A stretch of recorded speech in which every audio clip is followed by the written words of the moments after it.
आज आपण होळ येथील सबस्टेशन या ठिकाणी लाईट बोर्डला भेट देण्यासाठी होळ येथील शेतकरी आला आहात. नेमके आपली या ठिकाणी काय मागणी आहे आणि या ठिकाणी आल्यावर आपल्याला काय परिस्थिती दिसली?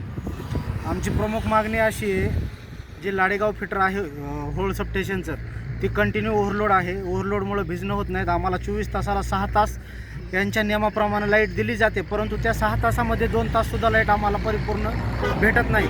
आम्ही याची विचारपूस केली असता इंजिनियर आम्हाला उडवाउडीची उत्तरं देत आहे. त्यांचा ऑफिसचा जो नंबर आहे तो कंटिन्यू बंद येत आहे आणि पर्सनल नंबरवर त्यांच्या फोन लावल्याच्या नंतर त्या आरेरावीच्या भाषा बोलत आहेत. मी पाटील आहे असं काहीतरी सांगून आम्हाला कुठलीच म्हणजे आमची जी भावना आहे त्या भावनेचं निराकरण केलं जात नाही आणि विनाकारण शेतकऱ्याला परेशान केलं जात आहे. आपण याआधी निवेदनाद्वारे ह्या ऑफिसला कळवलं होतं का? निवेदन गावातर्फे ग्रामपंचायतनं दिलेलं आहे.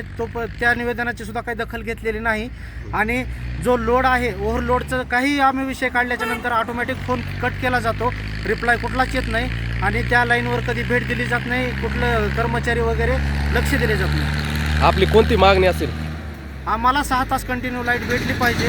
जो इथला एक्झिक्युटिव्ह इंजिनियर आहे तो ड्युटीला सुद्धा 15-15 दिवस येत नाही. आज ऑफिसची कंडिशन जर बघितली त्यांच्या तर त्या ऑफिसची कंडिशन अशी आहे, पूर्ण जाळ्या धूळ पडलेली आहे.